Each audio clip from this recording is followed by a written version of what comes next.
سب سے پہلی چیز کہ میرا جو اللہ ہے وہ رب العالمین ہے، سب انسانوں کا خدا ہے۔ یہ آپ نے سب نے سمجھنا ہے کہ مسلمانوں کا جو رب ہے وہ سارے انسانوں کے لیے ہے۔ اور دوسری چیز اس سے بھی زیادہ ضروری آپ کو سمجھنا ہے کہ ہمارے جو اللہ کے پیغمبر نبی صلی اللہ علیہ وسلم وہ رحمت العالمین ہیں، وہ سارے انسانوں کے لیے رحمت بن کے آئے تھے۔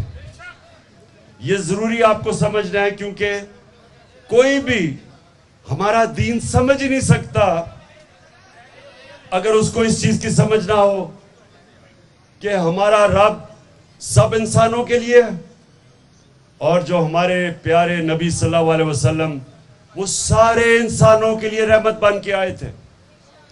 ادھر سے شروع کرتے ہیں کیونکہ یہ بڑی میں نے ساری دنیا دیکھی ہے اور میں نے یہ مجھے بڑے افسوس سے یہ دیکھنا ہے کہ ہر جگہ کہیں زیادہ کہیں کم، لیکن انسانوں کے خلاف صرف اس لیے نفرت کہ یا ان کا رنگ فرق ہے اور یا ان کا دین فرق ہے، اس کی وجہ سے نفرت انسانوں کے ساری دنیا میں ہے، کہیں زیادہ کہیں کم، اور کئی دور میں زیادہ اور کسی دوروں کے اندر کم، لیکن ہے ساری دنیا میں۔ ابھی امریکہ کے اندر میں پڑھ رہا تھا، نیو میکسیکو میں 4 مسلمانوں کو مار دیا صرف اس لیے کہ وہ مسلمان تھے، ان کو قتل کر دیا، اسلاموفوبیا جس کو ہم کہتے ہیں۔ تو یہ ساری دنیا کا مسئلہ ہے، لیکن جب ایک مسلمان ملک اپنے دین کے اوپر چلتا ہے اور جب وہ یہ سمجھ آتا ہے کہ اس کا خدا سب انسانوں کا خدا ہے، اور جب اس کا جو پیغمبر آخری اللہ کے پیغمبر وہ سارے انسانوں کے لیے رحمت بن کے آئے تھے، ادھر سے شروع کرتا ہے ہمارا دین۔ دوسری چیز، ہمارے دین کے اندر انسان برابر ہے، اور جو مدینہ کی ریاست اس کے اوپر ہم کیوں دیکھتے ہیں؟ کیونکہ وہ ہمارے نبی صلی اللہ علیہ وسلم نے مسلمانوں کی پہلے ریاست بنائی تھی۔ اب آپ سب کے لیے کہ اس ریاست میں کیا ہوا، ہمارے نبی نے ایک چارٹر سائن کیا، یہودی بھی تھے، مسیح بھی تھے، جتنے بھی انسان تھے ان کے ساتھ انہوں نے چارٹر آف مدینہ سائن کیا، جس کو کہتے ہیں میثاق مدینہ، اور اس میں سب کو برابر کے شریک بنایا۔ پھر ایک چیز اور جو میں بار بار لوگوں کو بتاتا ہوں کہ ہمارا دین شروع کدھر سے ہوا تھا۔ 4 خلیفہ جو ہمارے نبی صلی اللہ علیہ وسلم کے بعد آئے، ان میں سے 2 خلیفہ وقت عدالت میں پیش ہوئے، جو ہماری مسلمان جو ایک بہت بڑی ہستی مسلمانوں کی حضرت علی رضی اللہ تعالی، وہ عدالت میں جاتے ہیں اور ان کا کیس ہوتا ہے ایک اقلیت سے، یہودی سے، اور وہ آپ یہ سمجھیں کہ خلیفہ وقت ہیڈ آف سٹیٹ ایک اقلیت کے ساتھ عدالت میں جاتے ہیں۔ پہلے تو یہ سوچیں کہ کتنی آج دنیا میں ملک ہیں جدھر ہیڈ آف سٹیٹ ایک عام اقلیت کے ساتھ عدالت میں پریزنٹ ہوگا، کتنے دنیا میں ملک ہیں، بڑے بڑے ملک ہیں، ویسٹرن ڈیموکریسیز ہیں، آپ کو بھی تصور کر سکتے ہیں کہ ایک اقلیت کے ساتھ وہ عدالت میں پریزنٹ ہو۔ اور لیکن اس سے بھی آگے بات کہ وہ جو کیس ہے وہ قاضی وہ فیصلہ خلیفہ وقت کے خلاف دے دیتا ہے، اور وہ یہ کہتا ہے کہ میں آپ کی بیٹی کی، کیونکہ آپ کے بیٹا گواہ ہیں، ان کی میں گواہی قبول نہیں کرتا۔ کتنی دنیا کے اندر یہ ہوگا آج کل، کہ میں آج بات کر رہا ہوں 21ویں صدی میں، کہ آپ کتنے ملکوں میں یہ ہو سکتا ہے کہ ہیڈ آف سٹیٹ ایک مائنورٹی سے عدالت اس کے خلاف فیصلہ کر دے. تو یہ ادھر سے ہم شروع ہوئے تھے. ہمارے انصاف کا نظام ادھر تھا اور اقلیت انسان برابر تھے مسلمان معاشروں میں. اور ہم ایک اور چیز پہ آتے ہیں. ابھی رائے پرکاش نے بات کی کہ جو فورسڈ کنورژنز ہیں کہ زبردستی لوگوں کو سندھ میں خاص طور پہ کہ لڑکیوں کو زبردستی مسلمان کر لیتے ہیں. دیکھیں قرآن کی واضح آیت ہے, دین میں کوئی زبردستی نہیں, یہ اللہ کا فرمان ہے. جب بھی کوئی مسلمان یہ کرتا ہے وہ اپنے دین کے خلاف جاتا ہے, وہ اللہ کے فرمان کے خلاف جاتا ہے کہ زبردستی کسی کو دین کی طرف لے آئے. جو ایمان ہے یہ سارے سمجھے کہ اللہ قرآن کے اندر اپنے حبیب کو, جو انسان جس سے اللہ سب سے زیادہ پیار کرتے تھے, نبی صلی اللہ علیہ وسلم کو کہتا ہے کہ اے نبی تمہارا کام ہے صرف پیغام دینا.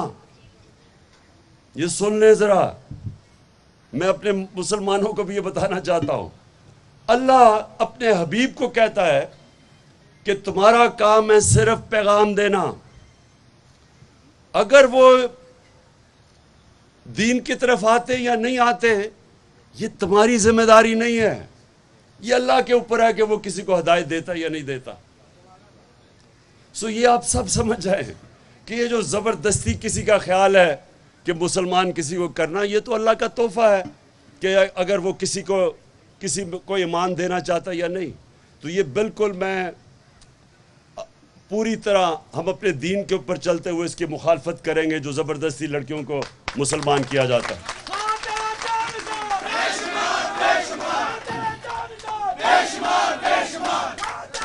بس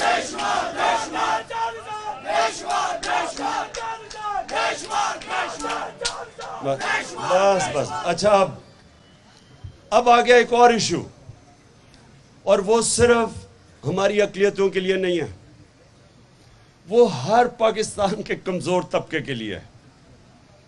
دیکھیں انصاف ہوتا کیا؟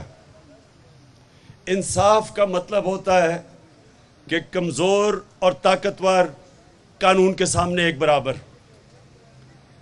یہ سب سے بڑی چیز ہوتی ہے کہ ایک معاشرے کا جب اوپر اٹھتا ہے معاشرہ, تو معاشرہ اوپر نہیں اٹھ سکتا جب اس معاشرے میں انصاف نہ ہو.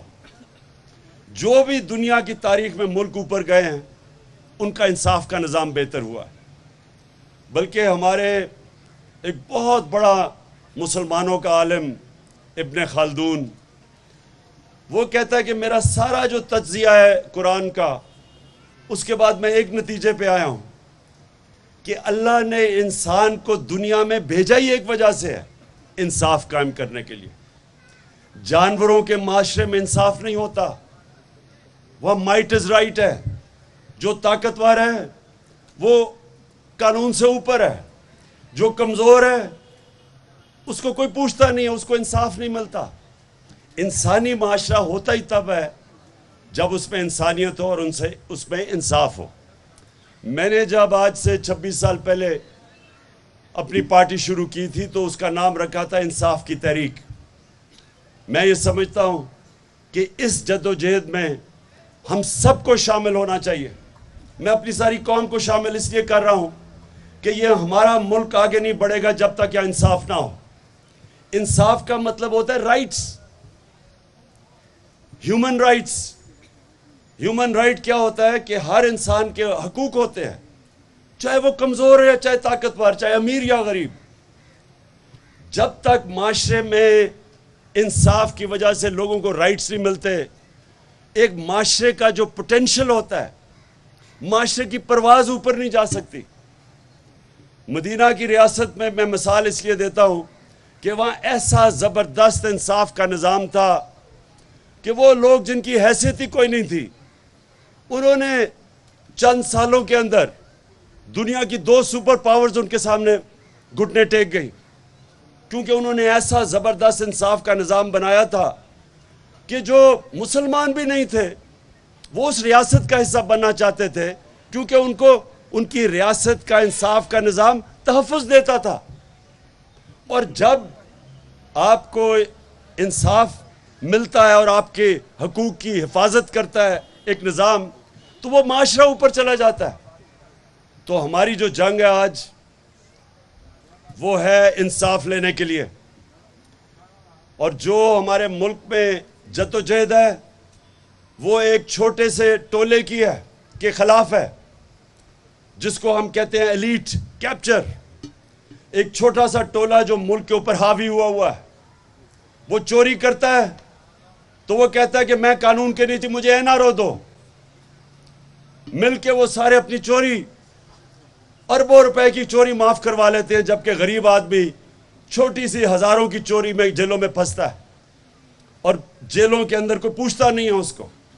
طاقتور چوری کرتا ہے قانون سے اوپر, اس کو ہاتھ نہیں لگتا. کمزور جب بیچارہ اس کو کوئی حفاظت نہیں کرتا قانون. یہ ہمارا سب سے بڑا المیہ ہے. اور یہ جو رائٹس کی موومنٹ ہے, انصاف کا مطلب رائٹس کی موومنٹ, یہ چل رہی ہے, اور یہی ہے حقیقی آزادی کی تحریک. حقیقی آزادی, حقیقی آزادی, بس حقیقی آزادی تب ملتی ہے جب ایک ملک کا انصاف کا نظام لوگوں کو آزاد کر دیتا ہے. ابھی حال ہی میں دیکھیں,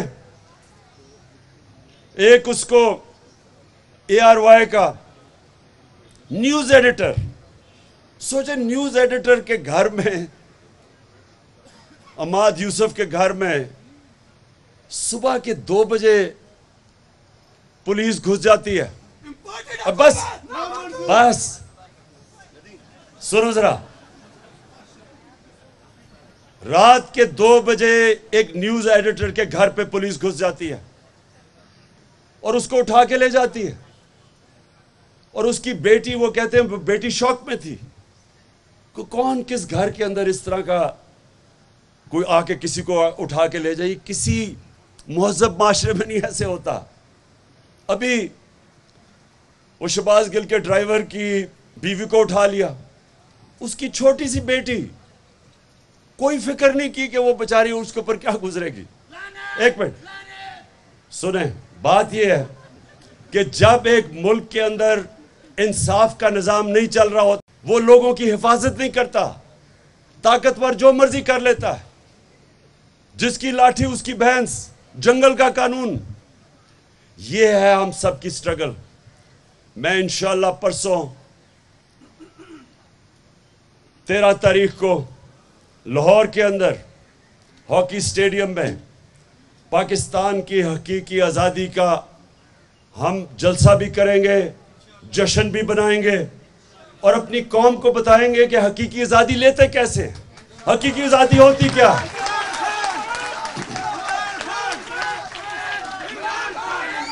قائد اعظم آپ سب کو پتا ہے یا پتا نہیں کہ قائد اعظم نے جب اپنی سیاست شروع کی تھی تو ان کو ہندو مسلم امبیسڈر سمجھا جاتا تھا, یونٹی امبیسڈر, کہ وہ ہندو اور مسلم کو اکٹھا کریں گے. یہ یاد رکھیں کہ قائد اعظم کی جو شروع کی سیاست تھی, ان کی کوشش تھی کہ ہندو مسلم مل کے انگریزوں سے آزادی لیں, انگریزوں سے آزاد ہوں.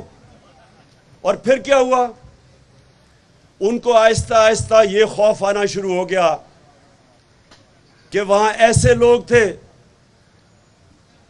وہ جو کانگریس کے اندر ایسے لوگ تھے جو کہ صرف یہ دیکھ رہے تھے کہ وہ سب کے لیے, اقلیتوں کے لیے آزادی نہیں چاہ رہے تھے, وہ صرف ہندوؤں کے لیے آزادی چاہ رہے تھے. ادھر اختلاف ہوا ان کا, وہ چاہتے تھے کہ سارے ہندوستان کے لوگوں کو آزاد ہو. تو ان کو خوف آنا شروع ہو گیا کہ انگریز کی غلامی کے بعد ہم ہندو کی غلامی میں چلے جائیں گے. اس لیے انہوں نے آزادی کی سٹرگل کی تھی اور پاکستان بنانا ہے, اس لیے پاکستان موومنٹ میں شرکت کیے تھے. ہم بھی اپنے ملک کے اندر, یہ ہمارا جو ملک بنا ہے, ہم یہ سب کے لیے ہے, اس میں ہم ساری اقلیتوں کو برابر کے شہری سمجھتے ہیں. اور اس لیے پاکستان بنا تھا. اگر ہندوستان میں قائد اعظم کو یہ ہو جاتا کہ ہم برابر کے شہری رہیں گے تو وہ تو شروع میں کانگریس کا حصہ تھے. اس لیے آج پاکستان میں جب ہم پرسوں اپنی حقیقی آزادی کا جشن بنائیں گے تو ہم اپنی ساری اقلیتوں کو بھی پیغام دیں گے کہ آپ پاکستان میں برابر کے شہری ہیں. آپ کے حقوق ہم حفاظت کریں گے, ہم ان کو تحفظ دیں گے. میں آپ کا سب کا شکریہ ادا کرتا ہوں. 11 اگست میں آنے کا. پاکستان زندہ باد.